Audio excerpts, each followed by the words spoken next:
Welcome back, watch fans. By popular request, by one of our show sponsors, that's the Green Rush. The Green Rush has asked us to play you this video. He has given us this link. This is about Juan and Kino. That's right. We're talking about the hubcap thieves from the Boogie Down Bronx. Juan and Kino. The guy who says, "Oh yeah, the watch market is dead." That Bukiak, right? That grifter. This lowlife, crumbum, window licker, crayon eater, palm olive, dish soap drinker. Look, this guy has been. I've mentioned this many times. This guy is one of the biggest scammers out there, and you know what's even worse than like Anthony Farrow, the guy who stole $5 million from watch collectors. You know what's worse than that? This low-life degenerate Juan Kino who's stealing your time. That's right. He's stealing your time.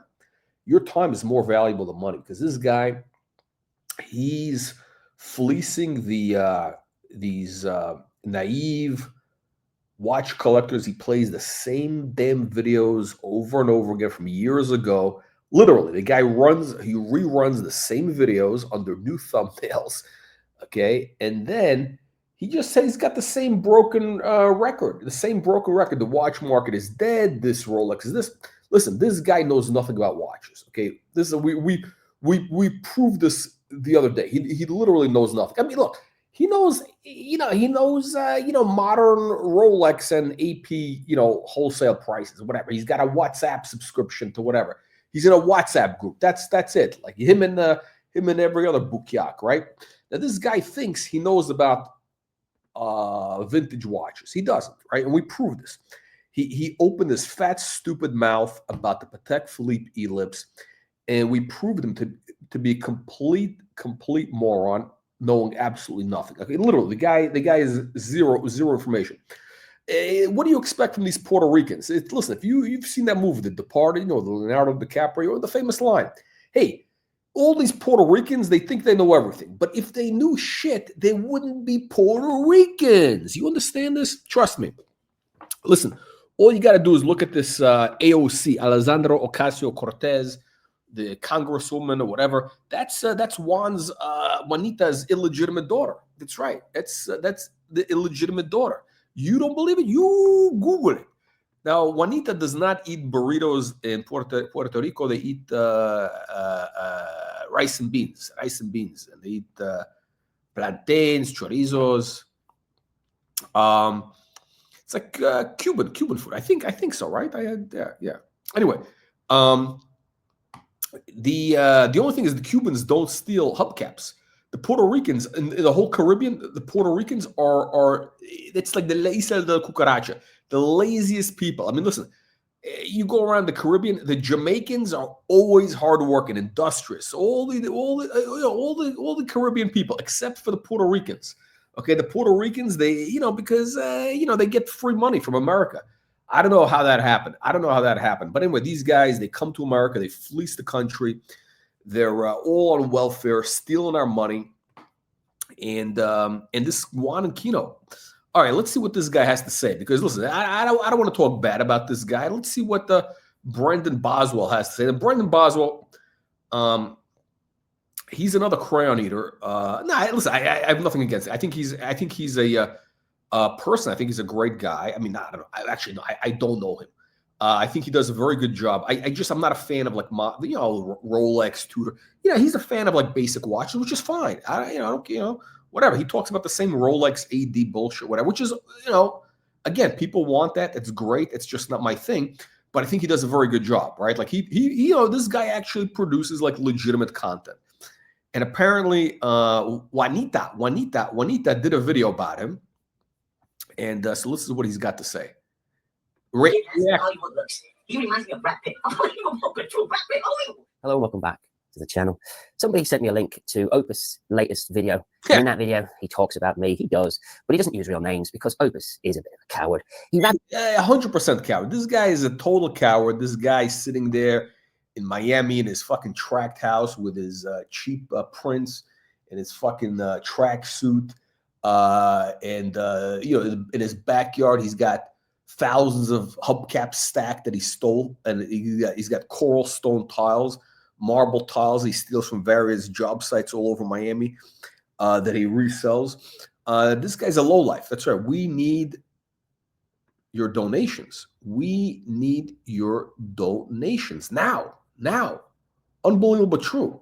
This is no joke. This is no joke. So let's see what Brendan has to say. Habits on and talks utter nonsense. Complete. Is he a watch channel or a parrot channel? Who knows? He tries to pull the wool over his own subscribers on a daily, weekly basis with his vast knowledge about nothing.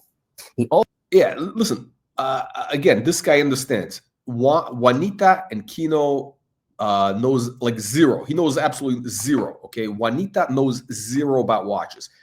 You know, he's been buying whatever modern, Rolex for 30 years. Okay, yeah, whatever. He's been buying, whatever, the basic bitch Rolex, basic bitch. He's got a Patek, Nautilus, basic bitch Daytona, Royal Oak. He basically buys the basic hype watches because, he wants to flex. He's in Miami. Listen, everybody in Miami, they all want to flex, right? I don't care if they're Cuban, they're Russian, they're Ukrainian grifters, draft dodgers, the Puerto Ricans, they're Haitians, they're whatever they are, the Canadians, which is the bottom of the barrel. Let me tell you something. The Canadians are the scum of the earth. I mean, that's almost worse than the Australians. I mean, if you can imagine that. Listen, whatever I've said about the Puerto Ricans, below the Puerto Ricans are the Canadians and then the Australians. The Australians are the bottom of the barrel. Archie Luxury is it doesn't get any lower than that. And so listen, this guy knows absolutely nothing. All he does is he just repeats bullshit that he sees from WhatsApp groups about, okay, wholesale price on our Rolex. Okay, yeah, great. But listen, if this guy knew anything about watches, why did he get stuck? Why did Juanita get stuck? Why did he get stuck? Again, he tried to rip off some kid for the he bought a $45,000 Submariner. He thought he was ripping off this kid, and now that Submariner is worth only 29 grand. That's right. So Juanita's not that smart. He's not. I told you guys the fucking Rolexes are collapsing. The money is going into vintage. Vintage is the only safe spot in the market right now. I'm just telling you. It's the reality. Also likes to say that he runs the Honesty channel, but he doesn't. That's right. The guy is one of the biggest flim-flammers out there. He treats his own subscribers like lollipop suckers. I was sent a link to his latest. Listen, nobody's a bigger scammer, flim-flammer than this bukiak Juanita. Okay, this guy runs the same videos over and over again from 3 years ago, 4 years ago. He just posts them under different thumbnails, and then he just repeats the same nonsense. Listen, here's the thing. If this guy was so smart, if this hubcap thief was so smart, how come he hasn't told you about any watches that are going up in value? Anybody can tell you, oh yeah, everything is crashing, everything is collapsing. That's the easiest thing in the world. Anybody can tell you the world is coming to an end. Anybody. But how many people can tell you, hey, this you buy this, it's going up. Okay? Only this channel. This is the only channel that's told you multiple watches that have increased in value. We told you about the Audemars Piguet Cobra that went from 6,000 to 30,000 over the last 12 months. We told you about the Ellipse. You could have bought that. That's doubled in the last 6 months. We told you about the Patek 3940. That's doubled with big money over the last few years, right? 2 years, 3 years. What other watches? Plenty of others, right? Has Juan told you about any watches going up in value? No, he doesn't. He doesn't know because he doesn't know anything. No, I haven't told you. But we actually have one available for purchase. P.S. Available for purchase. The 3582, the one on the left. DM me. That's right. DM to purchase. 11,500 as is. Okay. You do need a new strap. Listen, we disclose everything. You need a new strap. I would get a new old stock strap, and there's a little bit of cocaine dust under the glass dial or some sort of white dust underneath there, which you could just bring it to a watchmaker, have them clean it out or something. Just, give it a blast of air. This watch is going to be, again, in my opinion, again, I said this multiple times, in my opinion, 3582 is going to be a $25,000 watch. For the good condition ones. This one might be, 20,000 because, it's unpolished. we don't have box and papers. Nobody has box and papers. But if, you can get the box, you get the box for $500. You put on a new old stock strap, it'll be a $25,000 watch in a year. Again, I'm not saying, today, I'm not guaranteeing. I'm saying this is where it's going. This is the direction. This was $6,000, a year ago. Okay, a year ago, it was $6,000. Today, look on Chrono, they're 12 and 15,000. And don't listen to that crumbum Juanita. He's been peddling a watch on the gold strap, on the gold bracelet, kind of like the one in white gold on here. But the one that Juanita's telling you about, that watch has been floating around 47th Street for the last 10 years. Nobody wants to buy it. Literally, there's videos of the watch that Juanita's been telling you about on YouTube from 10 years ago, okay? Nobody wants that watch because everybody knows it's a fugazi, okay? Somebody soldered on that bracelet onto the watch. It's not original. It's falling apart. But Juanita's telling you, oh, yeah, he can get you that watch. Yeah, you contact Juanita, he'll get you that watch for $11,000. Yeah, you do. You Google it. You contact Juanita, and you're going to get a crumbum watch with a fugazi bracelet that's worth $2,000. Basically, it's a scrap. He's selling you a scrap watch. That's right. That is exactly what's... You Google it. This is unbelievable but true. Unbelievable but true. They all got deported to La Isla del Cucarachas. La Isla del Cucarachas y Basura. Okay. Let's see what our good friend Brendan Boswell has to say. Latest video where he could be talking about me in that video, and I really don't care. And yet I recognize that video as being a very old video, and I took a bit of time to look at that video, and I noticed a cut. Today we're going to be talking about who has. So I went back and found the original video, and the cut is very simple. He starts off the video by saying, following on from what we discussed last week. We're talking about the subject that we had last week. Who has. Following on from what we discussed last week, and in the new video, he removes last week. Yeah. He's not. Okay, so listen. Okay, so Brendan is a sharp guy. He's catching. So basically, this Juanita, he's paying some kid, some high school kid, like $5 to edit his video. So he keeps reposting the same fucking videos. He just edits new clips into that, but it's the same videos he posts over and over again. Hang on a second. He goes into that. Okay. It's my magical intro. It's not magical. It's garbage. Gentlemen, welcome back to the channel and welcome back to the greatest watch market update in the world. Today we're going to be talking about who has the most dishonest Muppet watch channels out there. And you're going to be surprised who came in self-defense, defending themselves with that subject. Or you guys are going to be surprised. And before I get into that, let's go to my magical intro. There's one single video that's responsible for leading over 2,000 Christian men to permanently quitting the people. So gentlemen, I'm back, and we're going to be doing a follow-up on last week's topic, which was... Do you hear it, guys? He said last week. He edited last week out from the start. And boy, I was very surprised what, Keon showed me. He showed me a couple of videos of some watch channels. They're basically turning on each other. They're flipping on each other now. And one particular video that I saw was from a young man. And he was really just saying things that, I haven't heard other channels say besides myself. So I was pretty surprised when I heard him, call them Muppet liars. This channel called them Muppet liars. Unbelievable but true. Unbelievable but true. He called them Muppet liars. He's a young man. And he says that basically he is tired of hearing them say that they sold 30 Rolex Submarinas in a week, 20 Daytonas in a week, Rolex Daytonas in a week, and so on and so on. And that he's tired of the lies. These Muppet liars that they've been lying to you. The screen is not showing? How can the screen not be showing? The screen is not showing. You don't see the screen? Yeah, we got to get money. Yeah. You don't see the screen? Yeah. I don't know what you guys are talking about. Look, but this is true. We need, we need the money to get the channel going.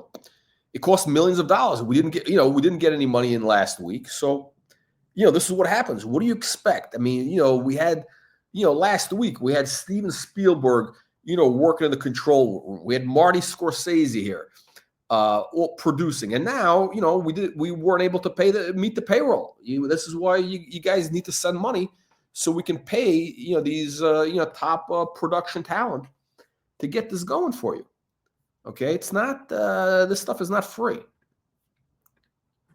I'm very impressed because I honestly believe that the only person that has been saying that, the secondary green watch market is dead for the last year and some months has been me. So I feel good now that I have an ally, I have somebody that's my team now, So this young man called them out. And he even said that they have fake subscribers, fake views, fake comments. The problem with this Juanita is this, really. I mean, this guy does, I think here's what it is. I mean, I'll be very candid. Here's what it comes down to. that chat, the channel basically, when you're saying the world is coming to an end, everything is crashing, collapsing, oh, ha, ha, ha, you laugh. Listen, it attracts basically people who are like, what do they call doom scrollers? I think they call it doom scrolling. It's people are like bad news. People, that's, the human instinct is to pay attention to bad news, right? But the problem is this guy doesn't make you any money. I mean, he just repeats like a broken record, the same stuff everybody knows what's going on for 3 years. Okay, this guy's been like a broken record. He doesn't tell you how to make money. He just tells you the world is coming to an end. And by the way, this guy himself, he got flim-flammed again with the Submariner and other watches. He's bitter. The Juanita is bitter because he bought all these watches at the high prices. He bought into the hype, and he got snookered. He got snookered because he's a dumb guy. He's a bukyak. Okay, he got snookered. He bought these hype watches, the Nautilus, the Rolex Daytona. Yeah, these are basic bitch watches. Okay, I know it's an expensive watch, whatever. It doesn't matter. Okay, it's a basic bitch watch. A Patek Philippe Nautilus, a Rolex Daytona. These are basic bitch watches. GMT. Submariner, all that stuff. These are basic watches, okay? How come if this guy was such an expert, if this guy was such a successful guy, such an expert, how come he doesn't have a perpetual calendar? How come this pendejo maricon chupacabra doesn't have a single perpetual calendar? How come he doesn't have a Patek Philippe perpetual calendar? Okay? How come Juanita does not have a Patek 3940? I mean, listen, this guy's been collecting for 30 years, right?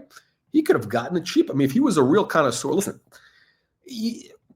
anybody who's a real serious collector of watches has a perpetual calendar, and it would be a Patek 3940.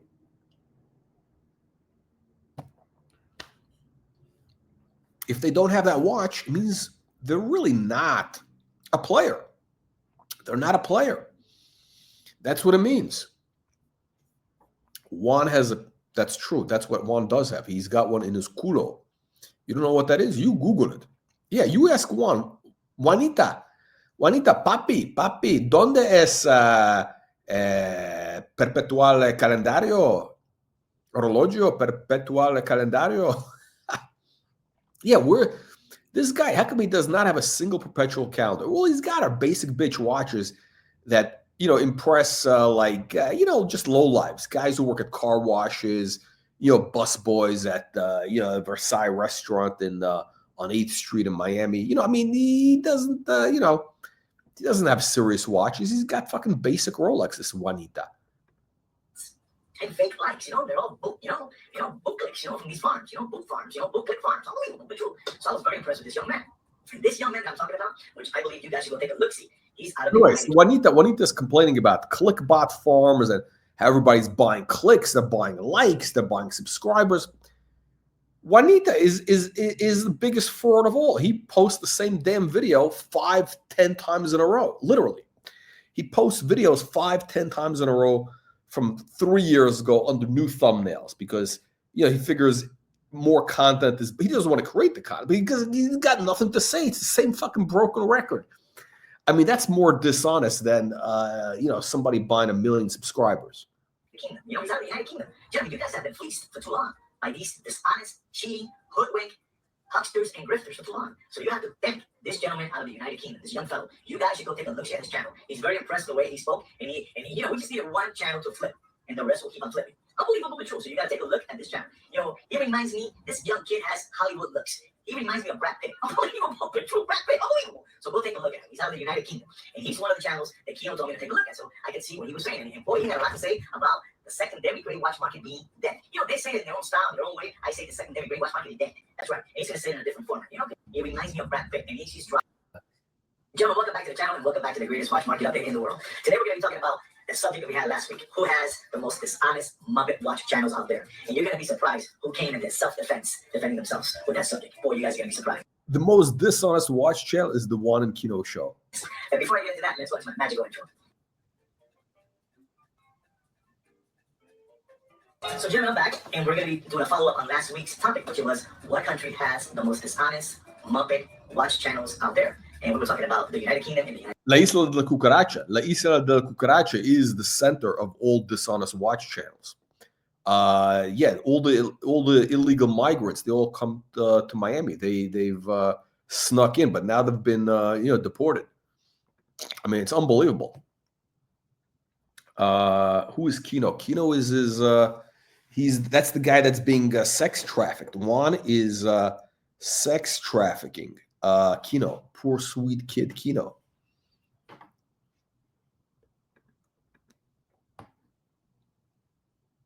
Unbelievable, but true. United States. And boy, I was very surprised what Kino showed. He showed me a couple of videos of some watch channels. They're basically turning on each other. They're flipping on each other now. And one particular video that I saw was from a young man, and he was really just saying things that I haven't heard other channels say besides myself. So I was pretty Muppet liars. He's a young man, and I'm very impressed because I honestly believe that the only person that has been saying that the secondary gray watch market is dead for the last year and some months has been me. So I feel good now that I have an ally. I have somebody that's my team now. So this young man called him out, and he even said, the United Kingdom, Jeremy, we just needed one channel to flip, and the rest I'm going to take a look at, so I can see what he wrinkle. So take a look at this young. Exposed. The greatest flim-flammer of all time. Well, there you have it, guys. He has been exposed. The greatest flim-flammer of all time is the one who likes calling out other Muppet Boiler Room watch channels, proving that he himself is his own worst enemy. Yeah, listen. All these guys who talk about scammers, flim-flammers, they're usually the scammer. You got to understand. It's like there's an old Russian joke, right? It goes like this is like an old Russian joke back to, I don't know, 100 years ago. The horse thieves, the horse thieves in the town, the joke goes like this. Certain people in the town, they all knew the night that the horses would be stolen. How did they know? Because they were the thieves. They were the horse thieves. Okay, this guy Juan, he's the grifter. He's the grifter. That's it. That's right. Kino is getting, by the way, so this guy, listen, he always went on and on. Oh, all these guys that are, they're e-begging with super chats and, I'm the only honest watch channel, all of a sudden he's asking for super chats. He did a live stream the other day. He was trying to raise money for to go to the Geneva watch show. That's right. He was e-begging. Juanita was e-begging. He had poor sweet kid Kino out running around. He was peddling Kino's anus, trying to raise money to go to the Geneva watch show, which is like a giant window liquor festival, right? So now Juanita's desperate to get those super chats because this guy's a bukyak, right? I mean, this guy is, he's a grifter. He said, "Oh no, I don't take super chats. Oh no, I do this because I'm a humanitarian." No, he's in it for the grift. He's in it for the grift. But the real grift is, this guy's a real grift is he's trying to do a Facebook group where he gets tomato cans and naive collectors. Okay, all these guys prey on naive collectors who don't know anything. Okay, we're talking about Juan. We're talking about the O'Cuck. We're talking about the Pillsbury Doughboy. We're talking about the JJ Bukyak channel, okay, Archie. These guys prey, the predators. That's right, the predators. They prey on naive collectors who get suckered in, and they try to sell them just random garbage. Like the O'Cuck tries to sell people that he gets on his WhatsApp thing. He tries to sell them like shitter watches. Okay, that nobody wants, so that he can get kickbacks and he get his back door greased from the AD. And Juanita does something similar. He basically looks for desperados, and tries to lowball them on watches that he then flips, or he flips his garbage to these naive kids. Right? His market is basically the bottom of the barrel. Juanita's market is people who know nothing. Basically, it's very sad. It's very sad that. That's right. Juanita, I know the guy is watching. I know he's watching. This maricon, pendejo, chupacabra. He's watching from La Isla de la Cucaracha. I don't know if they have TV reception there. Maybe they'll get another hurricane and finally it'll wipe that cockroach island off the map. I mean, it's unbelievable. They got a bunch of new grifters there. They got all these Bitcoin bros moving down there because they got no taxes, no capital gains tax. Unbelievable. And yes, it is true. I absolutely love my Artem Hydroflex strap, and it does. It tastes delicious. Okay, I gotta take exception with that. Brendan Boswell's taste in watches is terrible, terrible. I mean, not the basic watches, and not the stuff that we follow on this channel. Our channel is the high quality watches. Okay, we're only interested in watches that increase in value. Unbelievable, but true. Yeah, we know Juanita somewhere. We know Juanita somewhere. And by the way, these guys are all going to the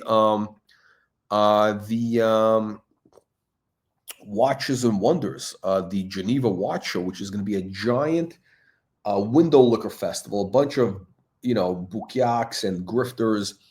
The grift streamers are going there. The e-beggars, because they think they're going to get some content there.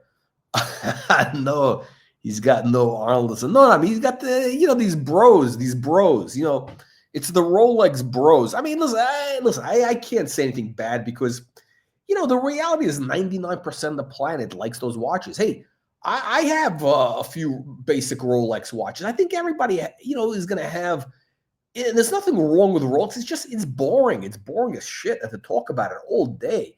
To talk about Rolex all day is like, how do you do that? It's like, how does somebody do that and not like grow? I mean, it's like, this is, it's kind of like, I don't understand it. I understand somebody, okay, they might start off with a Tag Heuer, then they go to Rolex, and all of a sudden, a couple years later, they're collecting, I don't know, vintage, whatever, right? Or doing something.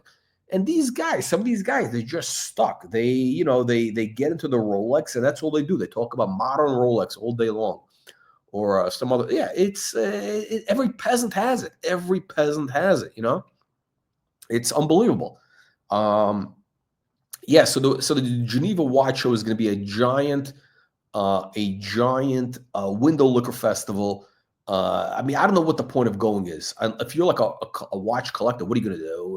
What are you going to do there? You're going to lick windows. Everything is behind displays. You got these watch companies that look at you as sheep to be fleeced because they're there to basically fleece you, right? The stuff you really want, you're not going to get, right? That's. What are you there to build relationships? Yeah, maybe. I mean, if that's what you want to do. But here's the thing. By the way, I got this issue with this relationship building bullshit. I think. Hang on a second. I think I saw another grift channel. Hang on a second. I'm gonna pull this up. One of these grifters was doing a show. We're talking about the Cuck. Hang on a second. Let me see this. Let me pull this up. Let me pull up this other grifter here. This greasy grifter. Let me pull up this greasy grifter. Hang on a second. He's doing this thing to tell you. Okay, hang on a second. Where is it? Okay. So this guy, this degenerate. Hang on. Okay. He does a whole show. Hang on, let me pull this up. So this Bukiak, let me pull up playback speed. Yeah, there we go.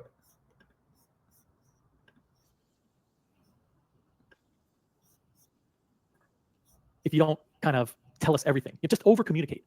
Tell us way too much about yourself so we can look for reasons to figure out why. Anyway, so this guy, this grifter Cuck, who basically his scam is he puts together these sassy watch collector meetups.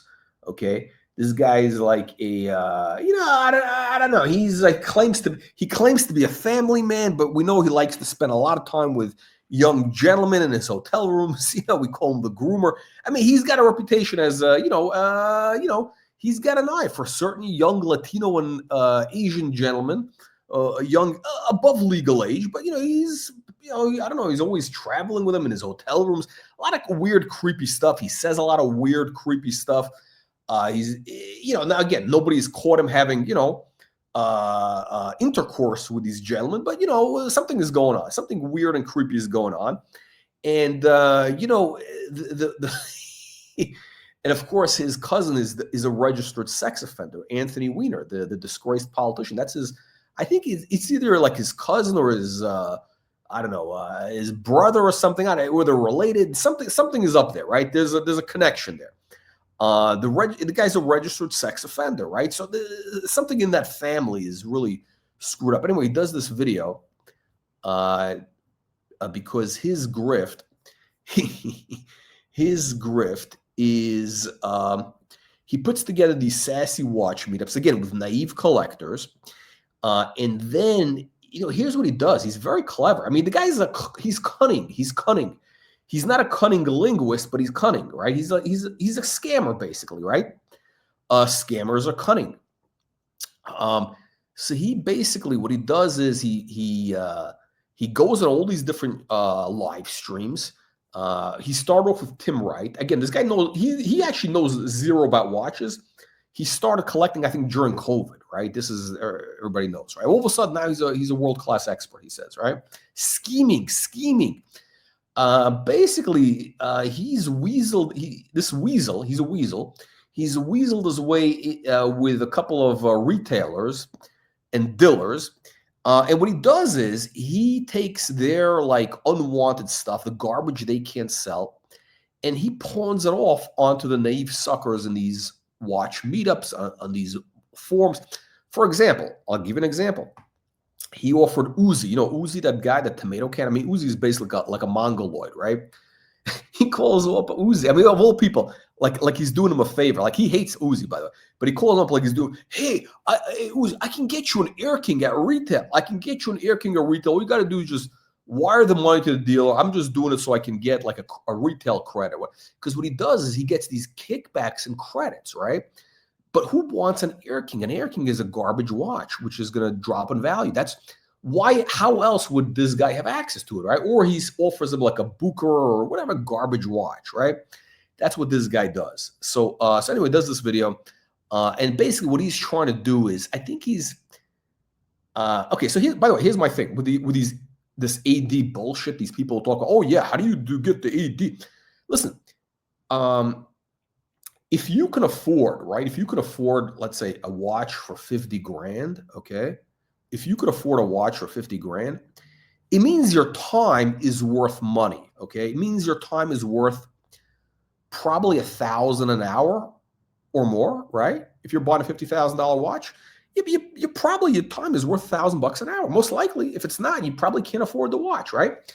So how many hours do you want to waste with these tomato cans developing this so-called relationship with ADs and bullshit? You're going to be wasting hours and hours of your time, right? It's not worth it. It's just not worth your time. It's listen, if you go there, and by the way, if you're a real guy, let's say if you're in like a certain smaller market, where I don't know, for example, I don't know, wherever, trying to think the Patek dealer in I was driving through, was it Carmel? So you got this dealer of Fortain, I think. I saw the billboard, Fortain. That's the Patek AD in Carmel, right? I guarantee you that those guys, they know everybody who's a real buyer, who's not a flipper, and who's who could buy $100,000, $200,000 watch, okay? And if you walk in there, they'll sell you that watch, okay? They'll get you the Nautilus. You might have to wait a few months maybe, but you'll have it, okay? I mean, they'll probably sell you other things, but it is what it is. But don't get fooled by this nonsense. These guys tell, be transparent about your journey, be open. Okay, what this guy is doing, okay, so this Bukyak, this Kakistani Okuk, what he's doing is he put on a slideshow where he's essentially repeating a slideshow that was given by a grifter, a salesman from one of these ADs. That's right. So a salesman from Bucherer or one of these ADs did a slideshow at, like, I don't know, New York Horological Society, some bullshit. And the old cuck is basically copying his slide, right? I mean, this guy is such a fucking, genius, right? So, and of course, this guy, the salesman, he's pitching his own book, right? He's basically there to, to make it seem like, oh yeah, this is what you got to do, blah, blah, blah. Listen, you don't need to do anything, okay? If you're a real buyer, you can get the watch. You just have to, be somebody that's real. You'll get the watch. It's not a big deal, all right? Now, we're not talking about maybe you're not going to get $1 million watch, but hey, if you got $1 million to spend on a Patek, believe me, they'll find you, okay? Believe me, they'll be coming to you. The guys who complain about the Rolex stuff, all this stuff, are basically brokesters for the most part, right? It's mostly brokesters who really can't afford the watch. And, the deal knows this is guy, that's the only watch they're going to buy, and we got other people want a watch. Why should we sell to this guy, right? So again, it's the whole grift. So, okay, what else does he have to say? Do's, don'ts. Don't visit, visit often. Get to know the team. So the OCUC advice, and this other Bukiak Buckley, whatever his name is, visit often. So imagine this, you're going to show up, okay? Your time is worth $1,000 an hour, and you're going to be going to the AP boutique every month. You're going to go there 5-6 times for what? You're going to waste 5-6 hours.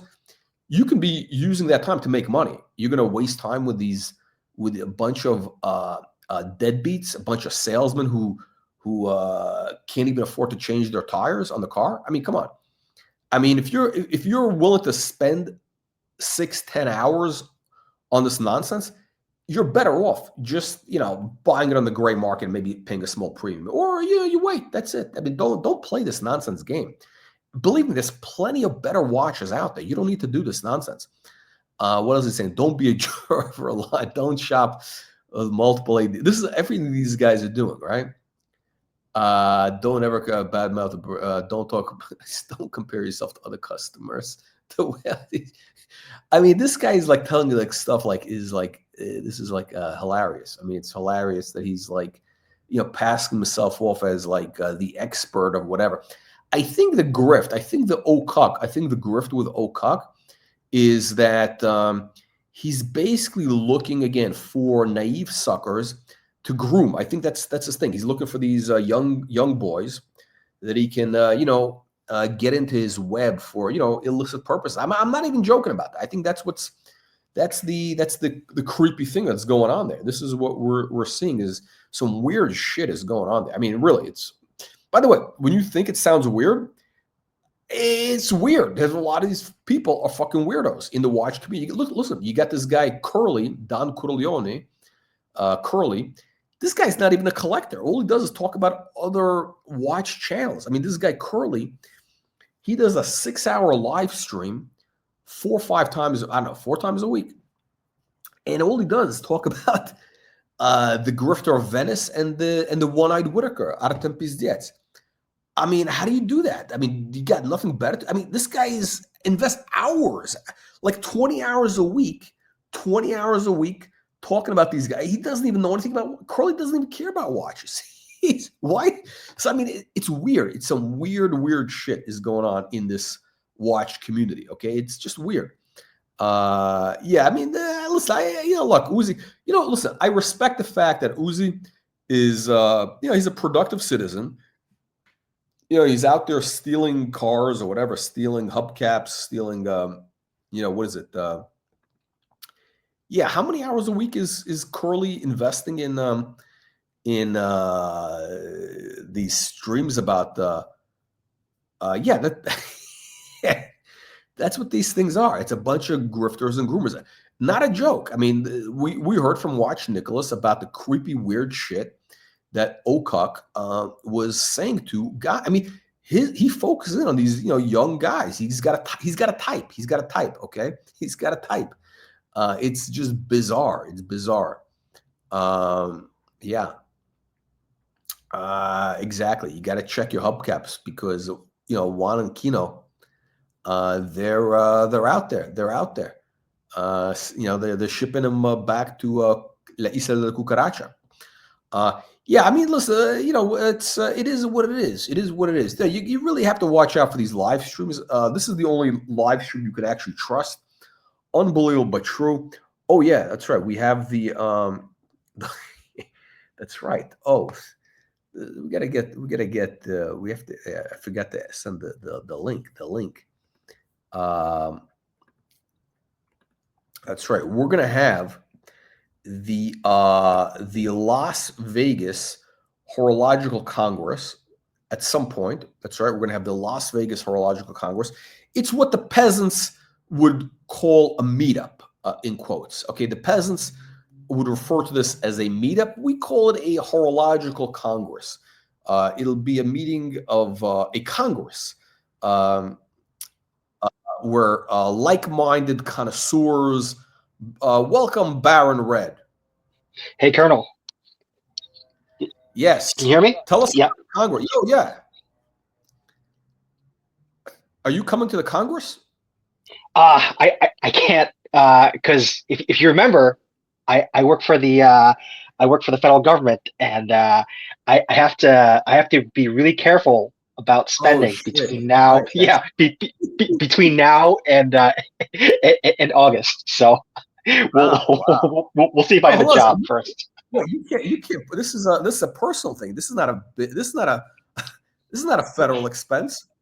Yeah, I know, but I'm just trying not to spend any. I'm trying not to spend any money in case I get shit canned.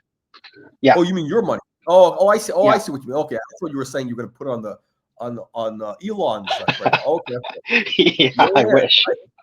Yeah. No, are you having to report your productivity each week by email? Yes. Yep. 5 bullet points, but that's not a big deal. I mean, because I actually do work, so I can do the 5 bullet points. No. Seriously, they asked me that you have to send each week what you've done. Yeah, it's just like a summary of 5 items. So I mean, it's kind of weird because you're reporting to a different organization because they don't the place where you're sending it to doesn't fall within my reporting chain. So I guess that's the weird part. But otherwise, it's not a big deal. Like if someone wants to know, 5 things I did last week, it's I got plenty of things to put down. So who are you, and you're reporting directly to Elon? Oh, not to Elon. There's an HR email address to another organization.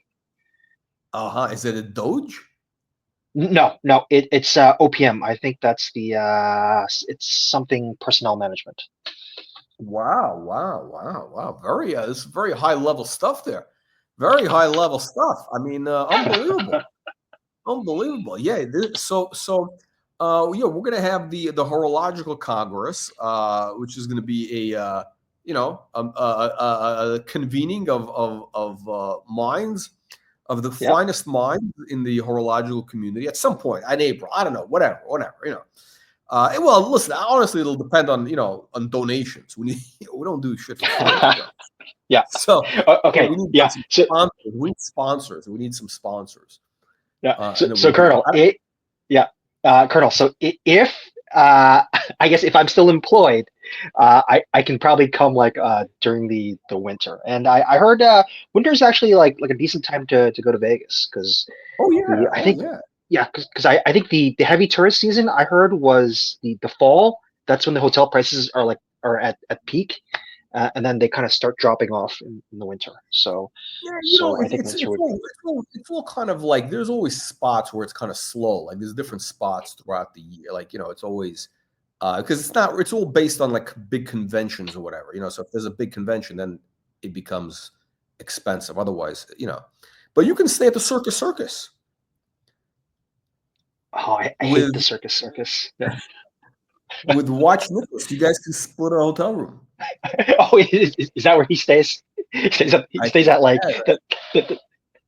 that is probably the Circus probably now is I don't know, on the Strip it's probably the worst casino there now. I think I think it's being sold, and the guy is I think they're gonna do something with it. It's a huge piece of land, right? But it makes money, right? So it's they make I know that it's been around forever. It's actually very profitable. It's a cash machine, the place. But yeah, I think that's where Watch Nicholas has stayed. That's the circus. That's his favorite place in Las Vegas. It's it's unbelievable. And you'll wear your breguet at the circus. Yeah, I can wear my breguet. That's I'll bring it if I haven't sold it by then when I come, if we have a Congress in the winter. Yeah, or are you looking to trade that watch now? Have you grown dissatisfied? Have you fallen out of love with it, or what is going on? No, I mean it's a good watch, but I just decided that I don't want to own any mechanical watches that have a date window. Oh, okay. Wow, you're like a real aristocrat now. Yeah. Well, it's more that I've just, as time goes on, in terms of like setting the watch, I become just like more and more lazy about setting the watch. So like the less things I have to set on the watch, the better. Okay. No, but but it's a quick set. It only takes you. I mean, you could. Isn't it a quick set movement where you just flip through the quick set date? Yeah. It is. Yeah. Well, it's just an extra like 20 seconds. I don't want to spend messing with it. Okay. But how often do you wear the watch? Don't you wear it regularly? I wear it maybe like just on the weekends because I've got other watches as well, so I kind of rotate them. So I would say maybe like once or twice a month. That's it? Yeah, that's it. Because I don't wear watches during the week because for the time being I'm working from home. So when I'm just at home, I don't wear a watch. I only wear watches when I go out. Okay. So wow, that's the whole. What's the point of having the watch if you're not going to wear it at home then? I mean, isn't that for your own enjoyment? I mean, don't you want to enjoy looking at something on your wrist? See, I don't see it that way. Not when I'm at home, because when I'm at home, it's just kind of like I'm cooking dinner or I'm working. And also, I don't like wearing watches when I'm doing work, just because it's like it weighs on the wrist when I'm typing. Right. So Same way. Yeah. Yeah. So because I like to wear the watch for the functionality of being able to tell the time. So I think that it's split into two general kind of like categories for me for why I wear watches instead of just checking the time on the phone. Mm-hmm. So there is the convenience factor of being able to just to have a quick glance without having to take out the phone.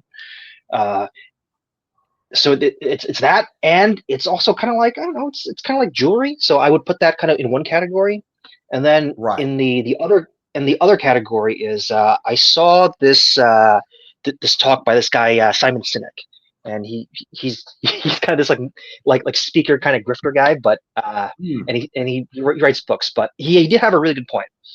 The speech that made him famous was he talks about why like when you're out with other people, like why you shouldn't even have your phone out. So like not even just kind of like face down on the table, because when you do that, I agree. Yeah, it's disrespectful. I think it's kind of like what the fuck is that? Yeah. So it's anytime you're out with somebody else, unless you're hanging out all day or something, you got to have the phone like away, like in your pocket or something. So yeah, he had like a half hour like talk about that, and I listened to it and I was like, wow, that really made sense. So that's his speech was actually what kind of got me like back into wearing watches, because like I didn't wear watches for like years and years until I saw that speech, and I got back into watches. Yeah, actually, wait. What was his reason for not having a phone out? Because it's disrespectful, or he had some sort of like biohacking bullshit? One of these these people are all experts. This hacking, time hacking, all these various TED Talk grifters. It's the TED Talk crowd. Yeah.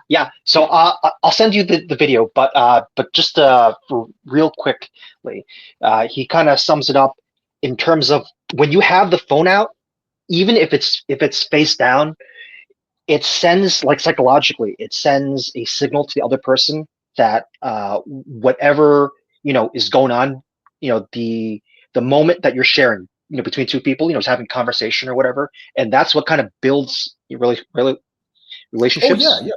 Yeah. So by having that phone out, that's a barrier that's in the way that stalls out the development of the the relationship, and it kind of just impacts the dynamics that you have Oh, between that's a each bunch other. of mental that's a bunch of mental masturbation. No, I think it's just disrespectful. If you have a phone, if you're talking to somebody and you have your phone there on the table, Yeah. it basically means that you're waiting for something more important than this conversation. You have something more urgent that's going to come up. Well, like, what could be so fucking urgent that it's who's going to? I mean, what are you, the president of the United States? And by the way, if you're the president of the United States, you think Trump has a phone with him out? No, he's got a lackey that has a phone. Okay.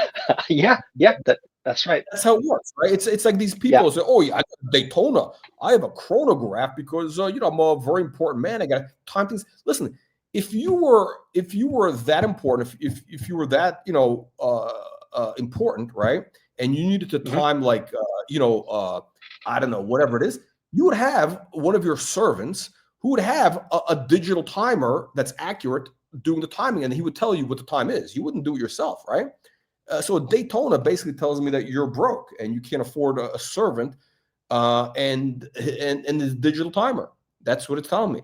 So yeah, the biohack. But fuck these. but just real quickly though, he did have a good example. So he talks about when you're in the office and you're like everyone's going to the conference room for the meeting, and then he's saying instead of having your phone out, right, the real relationship is built in those moments between activities when you're just kind of like wasting time.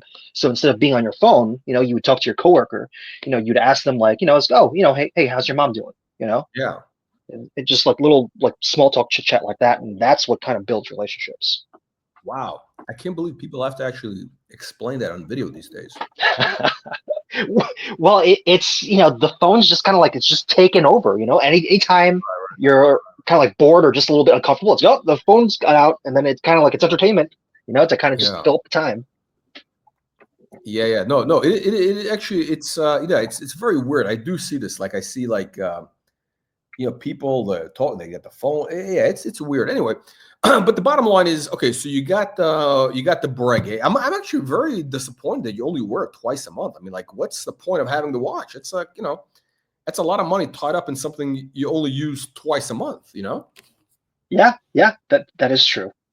I guess I have to kind of just get rid of some of my other watches, and then just get that collection down to maybe 2 or 3 watches, and I'll get to wear it more often. Right. Okay. So so you're gonna be getting the breguet you have, the Marine, that has a date window, right? Yes. Okay, so you're gonna be getting rid of that. Yep. Wow, you really you're really fine tuning constantly. So what is next? What is next now? Don't know. Like it, because if I'm only gonna have 2 or 3 watches, then it has to be just really kind of like on point in terms of like both versatility and convenience. Right. No So, date window. I have to. Yeah, no date window. So I have to really think about it. Because like the other watch, the other watch I have is it's like this quartz Grand Seiko, which you don't like, but right. Yeah, but that's what I'll just wear. Like if I'm traveling somewhere, and it'll be like kind of like could be my How about a Patek Lips? How about a Patek Lips 35? Yeah. Okay. So actually, I don't mind that watch, but yeah, but I guess just the I think if I only have 2 watches, I don't want a colored gold watch. But okay, that watch that you have for sale, that's actually, I think it is a good looking watch. And it's got, because the shape, it's got that kind of like smartwatch shape. And that's kind of like the fun of it. So I know the iWatch was based on that. I mean, that is basically the design was influenced by this watch. No. Yeah, look it up. Tech 3582 and iWatch. Yeah, there's a bunch of like 10 years ago, the articles came out when the iWatch. It was a whole big thing. Because I mean, these guys, they come up with the idea from somewhere, right? But it's actually, it's no. But I think what you want is probably something that's more of a something that's like a sports dress watch almost. Something that's in between, right? Like a sports and a dress watch. Yes, yeah, and I know I definitely want it to be manual wind. So yeah, I'll have to. I saw what is it? A Vacheron, which I'm not a real fan of, but this was beautiful. It was but you wouldn't like this. Actually, you might. It was a Vacheron with green dial. It was a rose gold green dial. It was amazing. And what's interesting, it was originally, so apparently this was made for, guess which market this was originally made for? The Asian market? China. It was originally, apparently the market there is slow because it was supposed to be an exclusive for China. And then I guess they just, the market there is pretty dead right now, I assume. So they rolled it out, worldwide. Here is the watch. Here's the watch. Look at this. I mean, this is good feng shui, no? All right, it's not showing up on the screen yet. Oh shit! Sorry. This is okay. Here we go. Boom. You see it? Oh yeah. That's a good looking watch. I mean, that's like it's the color of jade. Yeah, I mean, it really is jade. You got the green strap. I had it on the wrist, and I mean, it's much better than the pictures. I mean, it's like wow. I was like wow. It's a manual wind. And let me see if we see the back. It's a manual wind. Right, it's a manual wind. Everything about the watch it was nice size, like 38 mil. It wears, like a nice size. And that's the retail price. So 24 grand they're asking. I think you can get a discount. Yeah. But I think it's probably going to be like maybe I can't imagine it crashing, but I can't see, typically, this would be like a $15,000, $18,000 watch. You know what I mean? It's just the green dial is the special thing. Other than that, it's it's okay. But I mean, the design, no. I mean, look at the hands. Wow. The markers. Yeah. No, it's definitely a good looking watch. I think if it was in white gold, I would be a lot more interested in it. Oof, that's the ugliest watch. I think you'd say the white gold you can get for nothing. They're free, basically. Oh, that's even better. Yeah, I mean, the white. I can. Yeah, maybe I can even. Maybe I can even get it done as like a 1-for-1 swap for my Brigade Marine. No, but look, the basic Vacherons. I mean, I would never look at a Vacheron until I saw that. I mean, I should say the patrimony, this line. But I noticed the overseas ones, they're just too big. I can't even, they're just too big for me. At 41 millimeters, yeah. Yeah, we're it's 42. It's a huge watch. But this thing is a beautiful watch, but they've been doing it forever in like a white dial or whatever, yellow, and never even paid attention to it. But now with the green, it was like, wow, it's a whole new thing. But look how much you can get. Look how much you can get a Vacheron for. It's the same exact watch. This is the same watch. It's $5,000. It's under $5 grand. Oh. I mean, what's the difference? Yeah. Oh, yeah. I don't. It's the same watch. It's not going to be any more accurate. Look at this. Yeah. I'd get this. This is beautiful. Holy shit! Look at this. Actually, this is a cool watch. Look at that watch. Modern looking. Sunburst dial. Obviously the buckle is not original, but look at this case design. That's a beautiful case.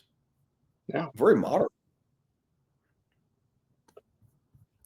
So that's my problem. That's my problem with Vacheron. Like, I can't justify paying 20 grand for a watch that, that has $5,000 comps.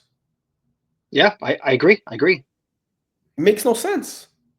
Yeah. Like literally, this is the same exact watch. I mean, you're going to tell me it's a little bit, whatever, more accurate, less accurate, waterproof. Those things are, they're at the margins. And this is at least what's I don't want to say authentic because, but it is actually because these are the first of their kind. Wristwatches are only, they're not that old. The wristwatches are a relatively modern thing, right? Like they were only started this in the 30s. Vacheron, 20s. Yeah.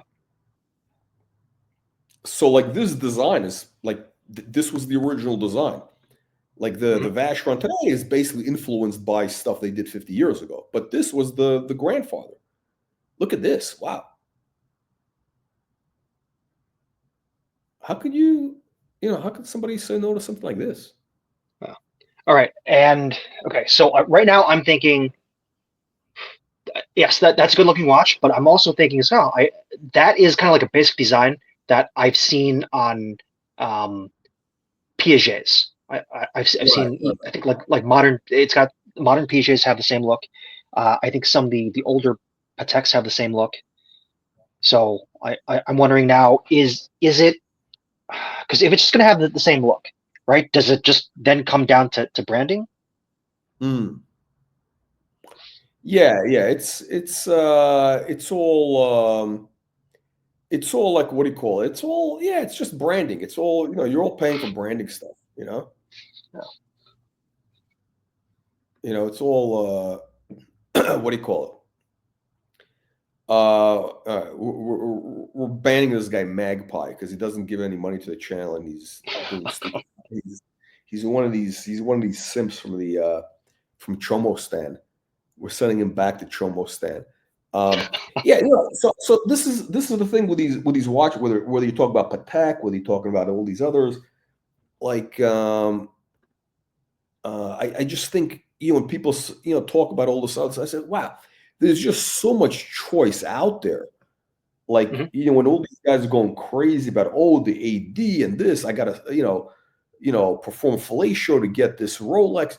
Why do you do that when you got so many other better watches out there? I mean, there's just so much interesting stuff, and also where you actually have upside potential, right? Like, again, I don't think these are going to go to the moon, but you can these are constantly increasing, like at a steady pace because people collect them. There's gold in them.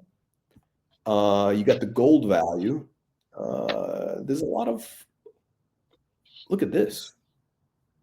All right, so I think they're doing it because okay, so these are YouTube channels, right? So they're doing it for the views.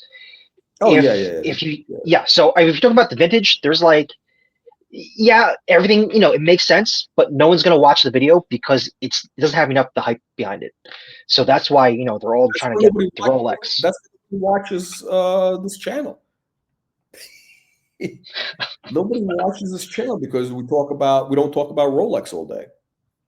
Yeah. It's not the same conversation like the JJ Bukiak channel, which is like every day. It's a variation on should we buy the Submariner or the Aqua Racer or the Tissot versus it's the same tomato can watches. Yeah. Yeah, hang on a second. Yeah, I'm looking at it. Yes, Vacheron has. They got some. The only problem with Vacheron, they're a little bit. It's a little bit staid. It's a little bit. It's not that like. I like things a little bit more. A little more adventurous. These are quite staid. But I mean, okay, but shit. Yeah. What else? $5,000 these days. Yeah. All right, but as far as design goes, I think if you're only doing right, so if you're talking about time only from one of these old brands, there's really not that much that they're going to do, for a time only watch, especially like a two-hander. Yeah. It's basically right. It was right. That's what I'm saying. It's like the idea of a time only watch. That war has been fought already. You know what I mean? It's like there's not going to be any crazy innovation. It's like, okay, so that's what I'm saying. So it's like I don't see any difference between buying a new watch, for 25 grand and one of these for 5 grand. I'd rather buy an honest vintage watch for 5 grand, than, it's, I don't know. It's just if the difference is that much, then yeah. Because the only issue I could potentially see is, well, I don't know how much it impacts, the simpler two-hand movements or even a three-hander. Is that I know like the more complicated vintage watches, they're much more expensive to service. Right. No, these are easy. These are easy, and the thing with the Vacheron, the new one is that that watch, easily, it's dead money. Like it's just, there's a very good chance it's going to drop to, I don't know, 18 or whatever. It's dead money. One of these, again, you buy for 5 grand, and again, they've already been depreciated. You're buying them at the bottom of the, it's actually, if you look at it, if you actually do the real math, so these watches probably sold for, $500 when they originally came out, like 50 years ago, right? So if you actually do the math, it actually kept, it delivered a 5% or 7% compounded return. If you bought that watch for $500 in 1960, today it's worth $5,000. So it's basically kept up with inflation. Yeah. Look at this. Look at this beautiful coinage. I mean, that's nice. Yeah. Shit, I didn't even notice. I never paid attention to Vacheron before until over here. This is yeah, interesting. I don't know. What do you think? Are you a fan of the Vacheron or not? I mean, they're not that exciting. Vacheron is not an exciting company. Yeah. It's not, but it does have a couple of things going for it. I mean, it's got like so they can claim as being the oldest watch company that's been in continuous production. All right, so they got that going for them. They're in the holy trinity. Wait, hold on. Somebody, oh shit! Somebody's saying that the screen is blank. What's going on here? Is the screen blank? Hold on a moment, because I'm on StreamYard. It shows on StreamYard, but let me log into. All right, let me try to watch this on YouTube and then see. I'm hearing people at StreamYard is having some what do you call it? I'm hearing that StreamYard has problems. Can people? Okay, now it's back. They see it. Okay, it was. Is it on? All right. Is the screen showing? Pavel, do you see the screen? Okay. I can't believe it. It's we need no. Okay, I'm watching it on YouTube right now. There's nothing showing. Oh my god! Can you see it now? No. So it's showing in StreamYard, but it's not showing on YouTube. No, I mean right, exactly. So what I'm looking at here is, okay. Can you see it now on YouTube? It's okay. Right now, YouTube is showing the same thing StreamYard's showing, which is just our two. Okay. Now, do you see it? Photos, yeah. No. Yes, something is wrong with StreamYard because this. I mean, fuck. I've used StreamYard for I don't know. Yeah. 5 years. I mean, this is when you add the thing, it shows, and it's like what I see on StreamYard is what people see. Yeah. And I see it on my thing, and if they're not seeing it, there's something wrong with the StreamYard. Yeah, might have to restart StreamYard. But you know what? This is why we need the support of the community to send in those wires. Yeah, exactly. Yeah, we haven't had one single super chat, not one donation on this whole show. And these peasants, they want to see stuff on the screen. I mean, these guys don't send any money and they expect to see stuff on the screen. All right, there you go. It's showing. It's showing. It's showing now? Yes. That's so weird. I haven't done anything at all. Okay. Look at this. You see this one here? This patrimony? Yeah. Yeah, Vashra, I mean, they've done some, this is a JLC movement, right? They've done some cool watches, I think. I mean, in between, like every other one, they have like some, I just don't like these names. They're such goofy names, like patrimony. Like, what kind of name? It's such a corny name. I don't know what that means. Like, in terms of watches, like, what does that mean? Yeah. All right. So Colonel, so for the same exact design, right? Would you pay the premium for a Patek over a Vacheron? Yeah.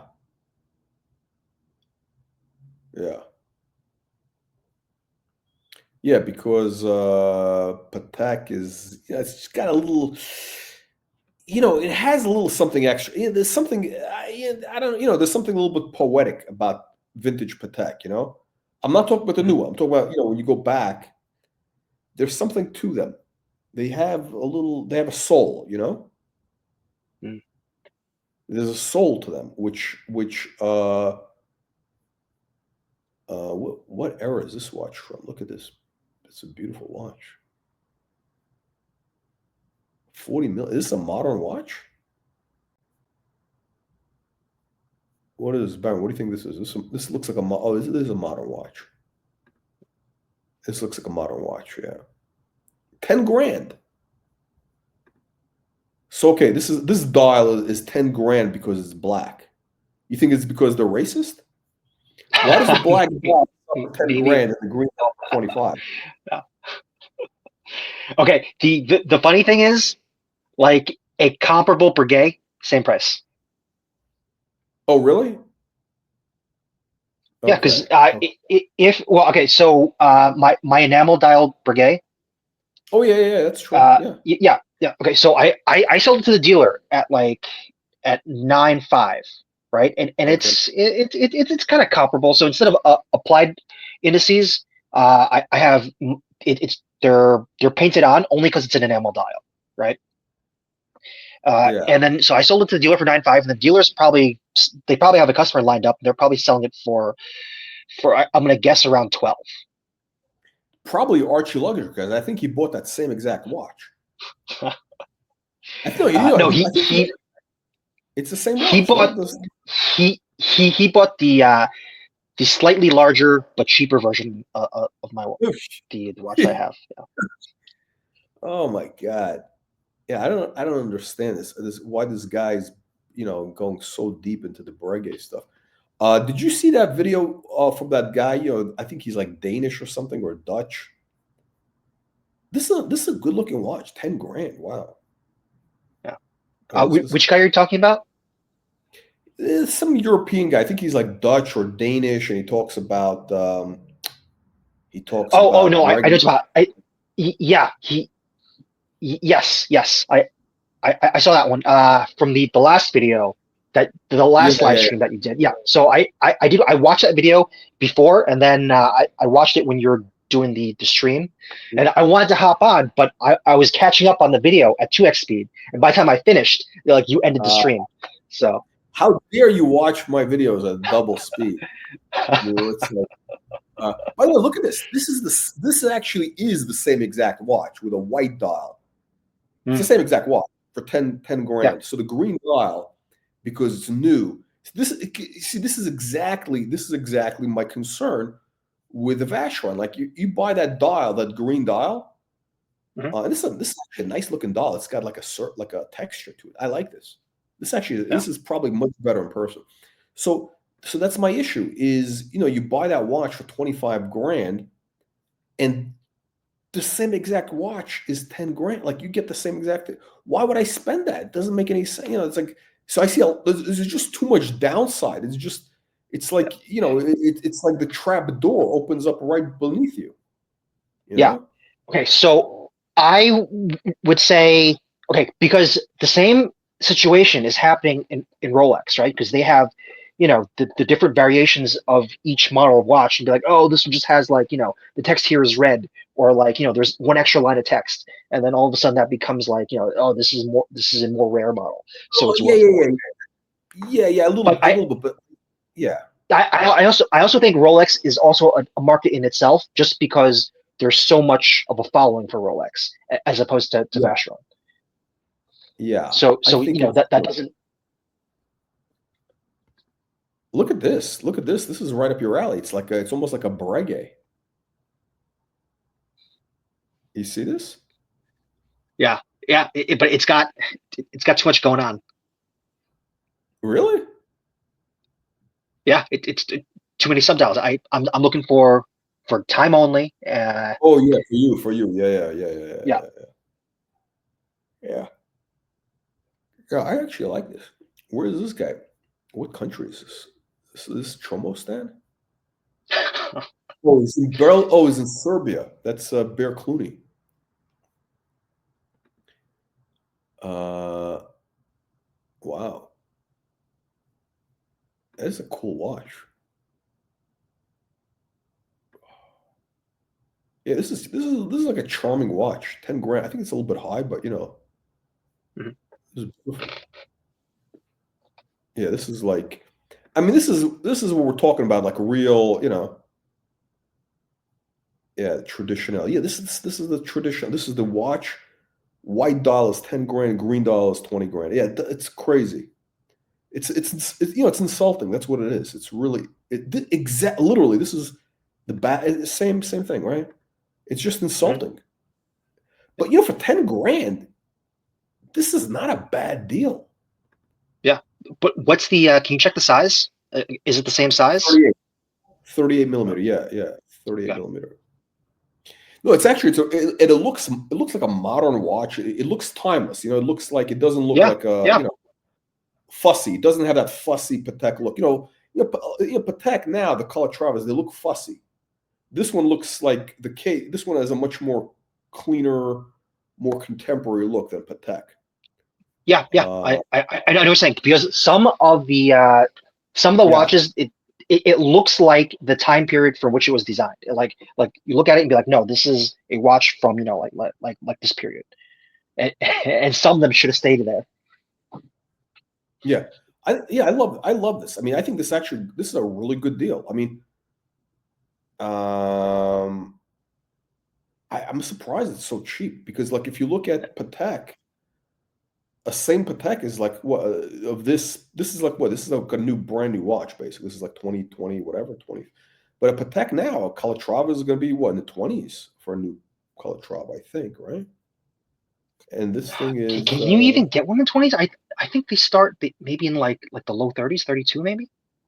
It could be. Yeah, I don't pay. I mean, I don't really like. I'm not a fan of like, I'm not buying a Calatrava, so I don't even know. It could be 30. Yeah, I don't know. It's like, yeah. The problem is they just make them too big now. I mean, for me, they're too big. It's like, I guess I can look at this. But these are really cool watches for. It seems like a very. Oh, this has got the date window, and it's a little bit too messy. Yeah. So if this was white gold time only, would you go for that? It's got a second hand. Oh yeah. Look. Yeah. If they got rid of the date, actually, I don't mind having the second in a subdial. I mean, if it does have seconds, I prefer essential seconds. But I'm sorry. Go ahead, Colonel.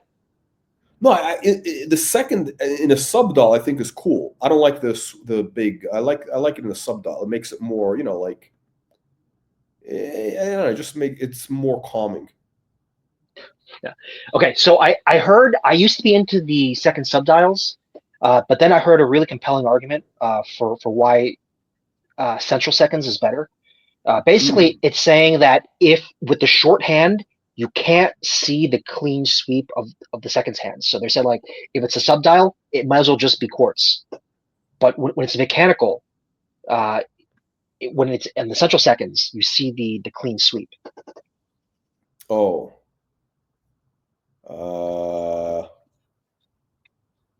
Oh, this okay. So this watch, which we were looking at before, yeah, I got fooled by this because I thought this was a vintage old watch. This is the thing they were doing. This is, I guess, 2000. I think in the early 2000s they were doing some sort of like a reissue or something. Because I've seen this before. They did some sort of like a reissue of old-looking designs in this era. 2000. So it's a new watch, basically, 12 Gs. Yeah, that's cool. Yeah, I mean, it's like that's the thing. I mean, like these, I don't get all this like mania and hype about the, like people buying new Patek and new this or that, when you can get like right over here. Like we're just looking at the stuff now. It's like, and this is not even the good stuff. This is like relatively basic. There's just so much stuff out there in the market. Yeah. So much to choose from. Yeah. So look at this. This is also, I think, from the early 2000s. No, this is like a JLC type of movement. Yeah, this is a JLC movement. I think it's. Yeah, it's funny. Okay, all right, that's it. We haven't gotten paid, so we're gonna end the stream, I think. All right, Baron, thank you for joining. Oh, thank you for having me, Colonel. Keep sending those, the emails to Elon. Let him know that Okay. you're being productive. By the way, I'm curious. Are people in your office, are they worried about Elon and all that? No, but in terms of I guess people being cut. So where I work is my career field is in a shortage, but that doesn't really help if they're kind of just like carving out like huge chunks. So everyone's kind of like, I don't know, like we think we're kind of safe because the stuff that we do is there's a lot of statutory protections. So like we think we're safe, but no one really knows. So I don't know. Like I had a meeting with my supervisor today, my weekly meeting, and she was saying, yeah, well, we'll just get past August. If we get past August, we should be safe. Okay. Why? What's August? What is that all about? Why August? What is that? Because it's this month they're submitting the plans for how we're going to operate at different staffing levels. So if they start cutting people, like what it's going to look like. So like which functions is it within our organization that have to be done, right?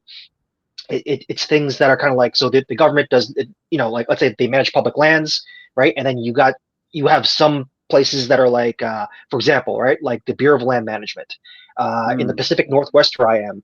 The Bureau of Land Management actually generates revenue for the government because of all the land we own, and there's trees growing on that land which are then harvested for lumber, for different like paper products and or whatever, right? Aren't they trying to not allow the trees to be cut down or something? Isn't there like a whole thing to not cut the trees down? Well, that's always something that's going on with different environmental groups. So if they find some kind of like endangered kind of animal or something like that, then that could cause an issue. But at the same time, the forest land has to be like certain areas have to be thinned out from time to time, or else you get a virus like California. Yeah. Not only that, if you just let an area kind of like ignoring the fires, if you let an area just grow unchecked by itself, you get overgrowth, and it kind of just like it doesn't create a healthy environment for the the different trees and plant life that are there, just because it's too crowded. Yeah. So wow. So yeah. So we've got different things like that. So over on the Bureau of Land Management side, they generate money by selling off the trees. They're harvested and then they go to the mills for whatever. So they do that. We also have different like fish hatcheries kind of here in the area as well for salmon, where we actually kind of we actually kind of like grow the salmon, like they harvest the eggs and then they kind of like they're so they're kind of like, and then they're just we grow the fish in these incubators, and they get released. So that's an important part of supporting the ecosystem. The government owns that. Yeah, so they own different hatcheries. Yeah, they own hatcheries where they actually grow fish. In Pacific Northwest, it's 7. In other parts of the country, it could be like trout or some other fish. Okay. Why do they do that? Isn't that like, shouldn't that be like a private thing? Like, why is the government, like, what is their, I mean, like, why are they growing fish? Isn't that like a private business? So like it's the so we grow the fish and then we release it because it's to support the salmon population. Oh, okay. Because it's important to the ecosystem, as well as there's also different commercial practices out here, or purposes, because you get like people, like they go and then they harvest the fish for the meat, as well as they have different there's different places where we actually have farms, like commercial farms, where they're growing the fish for the meat. Got it. Okay. Sounds but good. But the government's just supporting the salmon population to make sure it doesn't kind of collapse on itself. Right. Okay. So all right. So you got the okay. We'll see what happens by August. So no trials by that. Okay. All right. So now listen. Now you got options. You got Vacheron could be the next move for you, possibly, potentially. Could be. Yeah. Let me sell off the Breguet and sell my other shitters, and then I mean, those Vacherons. If you put on a different strap, it totally changes the watch. You put it like on a suede strap, it becomes like a more versatile, like a more of a casual type of watch. Yeah, especially if it's in white gold. Yeah, definitely. So, I mean, that is definitely something I'm considering, because before I would say, like, okay, before I became a Baron, right? I would say I didn't really consider vintage watches, but after joining, this is like I started giving it a lot of consideration for vintage watches, because there's a lot of value there. And it's, especially for what I'm looking for, it has a lot of the things that I'm looking for, because there's a lot more options for manual wind, and especially for time only. Yeah. Listen, if you're looking for manual wind time only, like, why do you even need it's like it's the same stuff. It's basically, there's nothing has changed. But actually, the ones we were looking at are actually modern watches, right? The ones for 10 grand those are new watches with the white dials. Those the ones we had up on the screen. Those are all like brand new. That patrimony, like this date window like really screws it up. But let me see here. Where is this guy? Yeah, so these, I mean, this is like where did they go? All right, whatever. We saw it. There it is. White gold. Yeah. Look at that. Brand new modern watch. Doesn't tell you what year, but yeah, look at that. In white gold, it doesn't look as exciting though, It looks kind of like looks a little plain. I like it. I like it in white gold. I'm just imagining it. All right, put it on like a beige color, like suede strap. Okay. Yeah, there you go. Yeah, this watch, I mean, hey, you could probably get these for like 10 grand. I mean, if you sell your Breguet, you'd have money left over. That's right. You'd be able to send a donation to the channel. Most important. That's like the most important consideration when it comes to watch. Like how much you're gonna have to be able to contribute. That should be a prime consideration. What kind of contribution? That's right. That's right. It's how many $100 bills can I stuff on an envelope when I come to the Winter Congress? That's correct. Yeah, exactly. I mean, that's it. Shit, I'm really surprised by this Vacheron stuff. This is like, these guys have like a lot of interesting stuff. And it's like what do you think of the name? Are you oh, this is nice. Look at this. Actually, the date is not, but this could be a nice style. Because I think Vacheron actually is the only watchmaker that's actually been around in as long as they claim, like continuously operating. Yeah. Else. And they've probably been around longer than that, because their paperwork only dates to there. But it was some kind of like apprenticeship paperwork, so they probably existed, for years prior to that. Oh, interesting. Okay. Yeah. Because before they found the paperwork, it was Breguet was the oldest brand in continual production. But then they found, Vacheron found some kind of apprenticeship paperwork. So then they beat Breguet by 20 years. Yeah, all these guys, they all come up with stories here. No, this is look at this here. No, they got some nice stuff. I'm actually very surprised. I haven't seen that many Vacherons that really turn me on. But some of this, the green, some of these other things are interesting. It's like it's just interesting to see what these guys are doing. I'm like very pleasantly surprised. But it's kind of it's still a little bit. At the end of the day, I'm looking at all these.